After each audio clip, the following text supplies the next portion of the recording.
Ever had a pain that some people say is like having a baby, only you're not having a baby? Well, that might be kidney stone passing. I've never had a baby. I've seen some being had, and I would say that I do not have the qualification to say whether that pain is the same. But kidney stones, we're going to do a three-part series on kidney stones. We're going to talk about what they are, because there is some misnomers about what they are, and there's some fad going around the social media that'll say it's this or that, and if you do this or that, that it's all good and bad, you know, it's going to help you, whatnot. But then secondarily, we'll talk about a lifestyle of food and supplements primarily that you can take to reduce the likelihood of kidney stones, especially if they're genetic or they are recurring in your life. And then ultimately we'll talk about some natural things that you can do to break them up and hopefully pass them without needing sonic wave or some surgery or whatnot for passing of the kidney stones. So here in number one, we're going to talk about what is the kidney stones. Kidney stones, also called renal calculi. I'm not sure if that's how you pronounce it, but that's how I'll pronounce it. Are hard crystalline deposits that form in the kidneys from minerals and salts. They vary in size and shape, and they pass through the urinary tract, which is called the passing of a stone. The main types are calcium stones. These are 80% of the cases. Calcium oxalate and phosphate begin to build up in the kidney and then begins to really build upon itself. If you've ever seen minerals in caves or whatnot where water drips down and the minerals stay behind, that's basically the same as that concept. Or uric stones, or uric acid stones, I should say, 5 to 10%. The internet is full of uric acid being the problem for your stones, but if only 5 to 10% of your stones are actually uric, then it's probably still the first one and less likely the uric. Struvite stones, which are linked to infections, and then you have cystine stones, which are rare and genetic. So why do they form? Dehydration is primary reason that they form. Even if you are chronic and you have them throughout your life, it's often because of dehydration. In all honesty, of all the clients that we constantly see here at Magnolia, dehydration is a major factor. If you are to be drinking half of your body weight in ounces per day, most people are probably 10%, if not less, of actual mineral-filled water. Water that has something other than completely being purified through some purification process and has nothing in it so that you just basically urinate it out.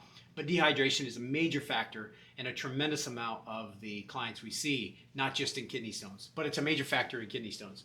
Diet's high in oxalates, which is something you see throughout the internet regularly. The interwebs are constantly talking about how if you eat low oxalate foods, you're going to be less likely to get kidney stones. Yes, that is true, but it may not be the only reason that you're creating kidney stones. Sodium that builds up in your body, unhealthy sodiums, the white salts that you buy that have been completely bleached out and have very little mineralization left in them, and then animal proteins in some people because they do not break down their proteins. It isn't necessarily the animal protein, it's the protein not being broke down properly that then it's going through the whole bloodstream, being purified out through the kidney, and then it begins to build up in the kidneys as some sort of crystalline. Genetic and family history. It can be genetically passed down because the kidneys genetically do not filter properly and begin to urinate that out, and then you get kidney stones, same as a family member. Metabolic and inflammatory conditions where the kidneys become inflamed and you need kidney support, often started by dehydration, and then there are certain medications that cause them because again it puts a load on the kidneys begin strained, and when they're strained they're not working properly. So symptoms to watch out for: sharp back pain, abdominal pain. Blood in the urine is definitely an indication that you need to go be looking at something, and that's because it's moving around in there and actually causing small little cuts in the urinary tract system. Painful or frequent urination, not always related to kidney stones, but it can be. And then you have nausea, vomiting, fever. I passed a kidney stone, or at least that's what they suggested it was, and I was doing dry heaving for several hours. I could not get up off the floor.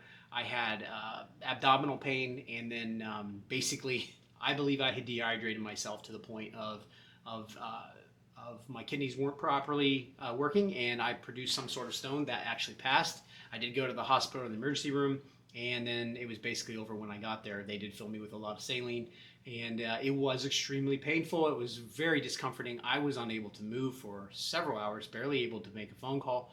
And so I can say that it's been 20 years now, but I believe that I dehydrated myself and ate a high sodium diet, and my kidneys suffered for it. So lifestyle prevention tips, we'll do this first. So drink liters, but 64 ounces of water probably is a minimum per day.